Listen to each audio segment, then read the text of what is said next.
Olá pessoal, vamos dar continuidade ao nosso plano de leitura bíblica anual. Se você está chegando agora nesse vídeo, clique em vídeos antigos. Nós temos gravado do capítulo 1 de Gênesis até o presente momento, que é Hebreus. 3 capítulos por dia, e aí você vai ouvir a Bíblia toda por um ano. Hebreus, capítulo de número 6, coisas rudimentares.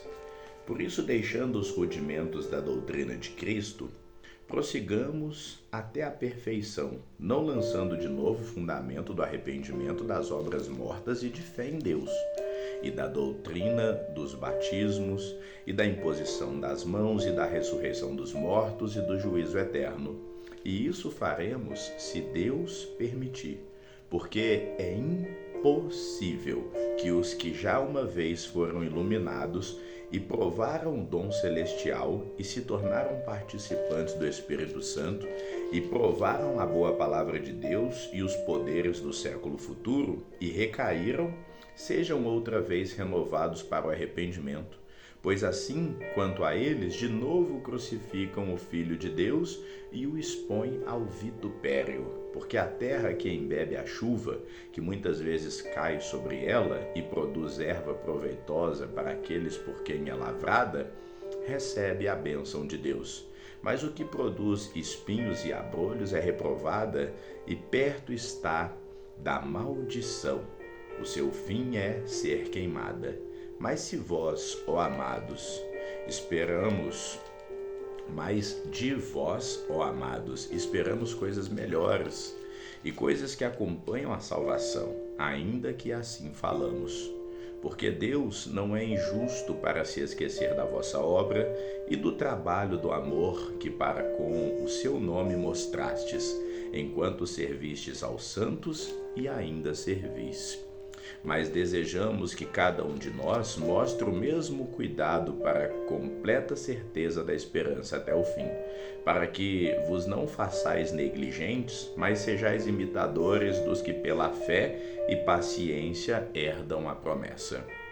Porque quando Deus fez a promessa a Abraão, como não tinha outro maior por quem jurasse, jurou por si mesmo, dizendo: certamente, abençoando te abençoarei, e multiplicando te multiplicarei. E assim, esperando com paciência, alcançou a promessa, porque os homens certamente jurando por alguém superior a eles, e o juramento para confirmação é, para eles, o fim de toda a contenda. Por isso, querendo Deus mostrar mais abundantemente a imutabilidade do seu conselho aos herdeiros da promessa, se interpôs com juramento, para que por duas coisas imutáveis, mas que é impossível que Deus minta, tenhamos a firme consolação, nós, os que pomos o nosso refúgio em reter a esperança proposta, a qual temos como âncora da alma, segura e firme e que penetra até o interior do véu, onde Jesus, nosso precursor, entrou por nós, feito eternamente sumo sacerdote segundo a ordem de Melquisedeque. Um sacerdote segundo a ordem de Melquisedeque, Hebreus capítulo 7. Porque esse Melquisedeque, que era rei de Salém, sacerdote do Deus Altíssimo e que saiu ao encontro de Abraão quando ele regressava da matança dos reis e o abençoou, a quem também Abraão deu o dízimo de tudo, e primeiramente é por interpretação rei de justiça, e depois também rei de Salém, que é rei de paz. Sem pai, sem mãe, sem genealogia, não tendo princípio de dias nem fim de vida, mas sendo feito semelhante ao Filho de Deus, permanece sacerdote para sempre. Considerai, pois, que quão grande era este, a quem até o patriarca Abraão deu os dízimos dos despojos. E os que dentre os filhos de Levi recebem o sacerdócio têm ordem, segundo a lei, de tomar o dízimo do povo, isso é, de seus irmãos, ainda que tenham saído dos lombos de Abraão.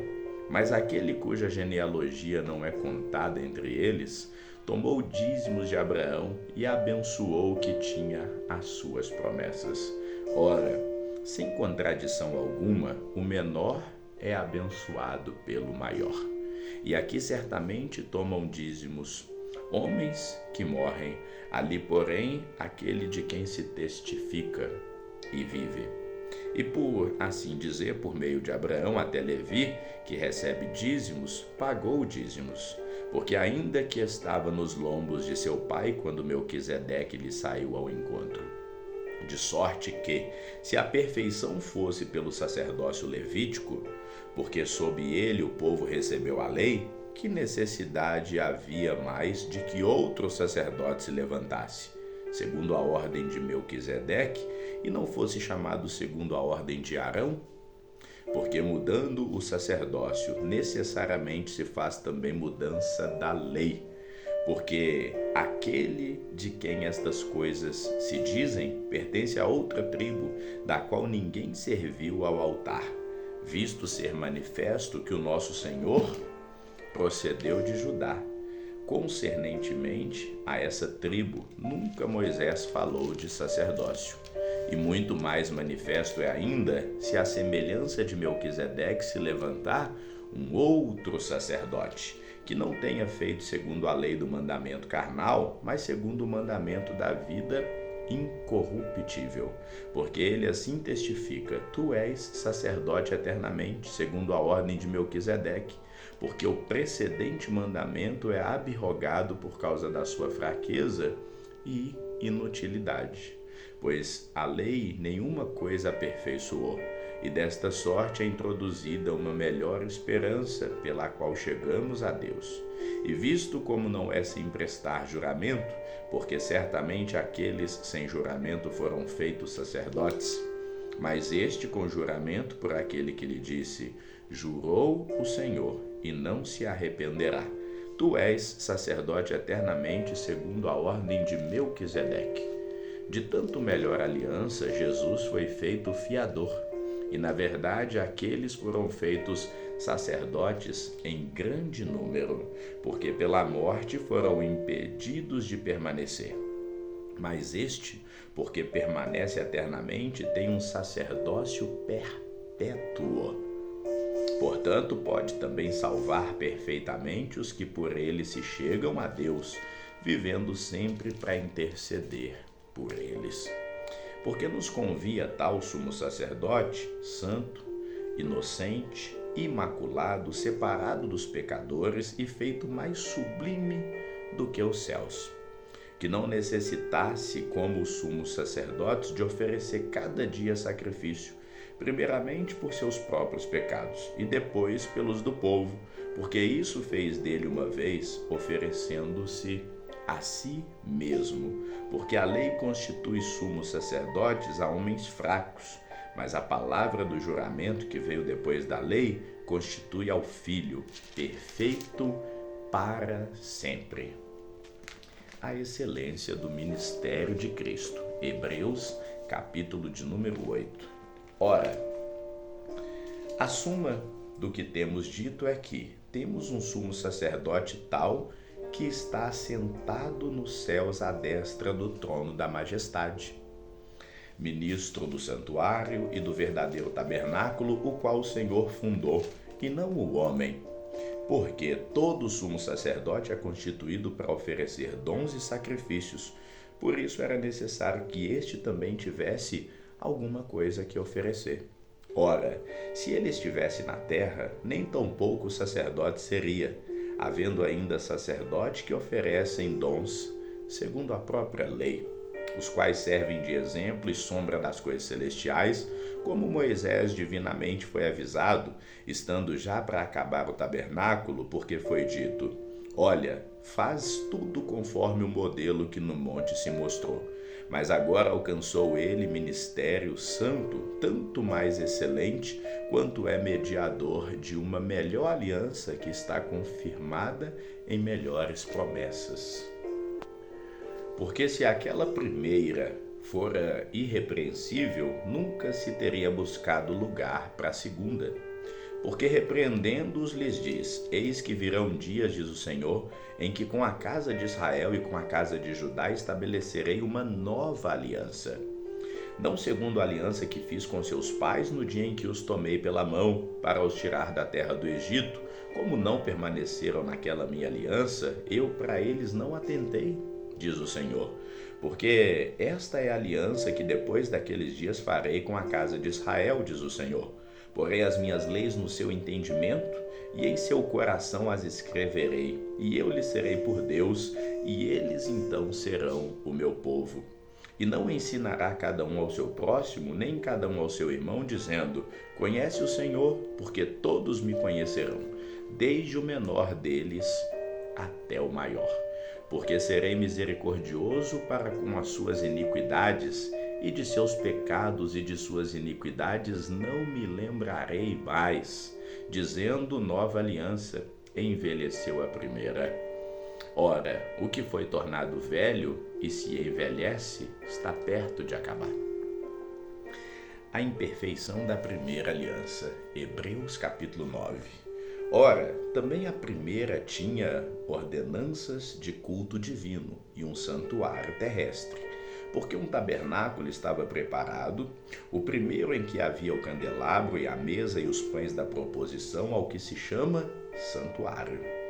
Mas depois do segundo véu estava o tabernáculo que se chama Santo dos Santos, que tinha incensário de ouro e a arca da aliança, coberta de ouro toda em redor, em que estava um vaso de ouro que continha o maná, e a vara de Arão que tinha florescido, e as tábuas da aliança, e sobre a arca os querubins da glória que faziam sombra no propiciatório, das quais essas coisas não falaremos agora particularmente.